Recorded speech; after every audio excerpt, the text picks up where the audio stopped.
one that does, he prunes so that it may bear more fruit. You are already pruned because of the word that I spoke to you. Remain in me as I remain in you.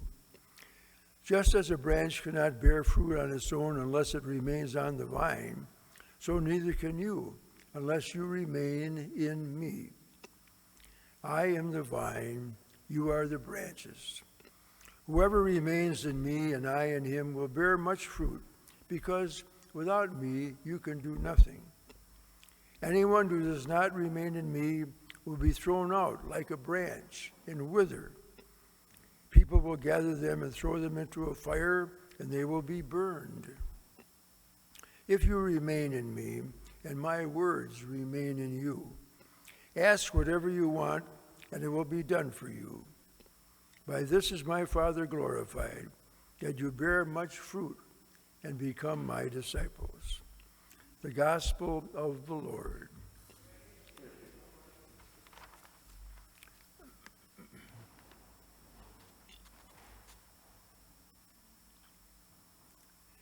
In our campus at St. Francis High School, where I live, off the quad there is a bed of beautiful white roses, about 20 feet long and about 3 rows deep.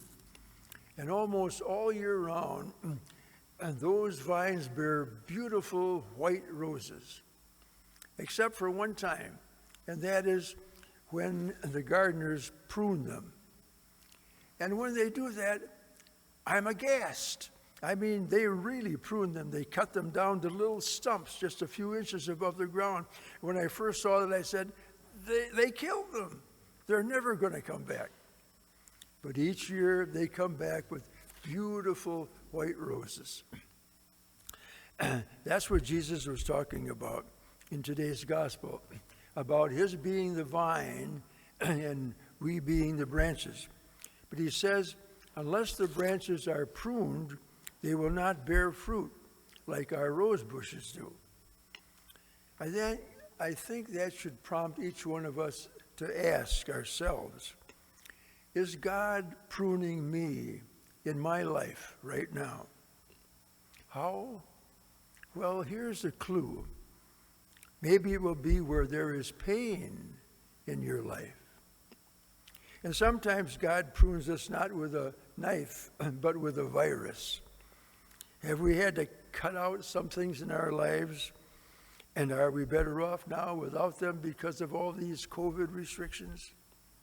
But remember, this is all not negative. It may be painful, but pruning brings new life. Positively, it is here in the Eucharist where we are nourished again by the fruit of the vine, so that no matter how much we are pruned, Christ is still our vine, and we are still the branches attached to him and nourished by him, bringing new life, just like new life was brought to those roses that were pruned on our campus.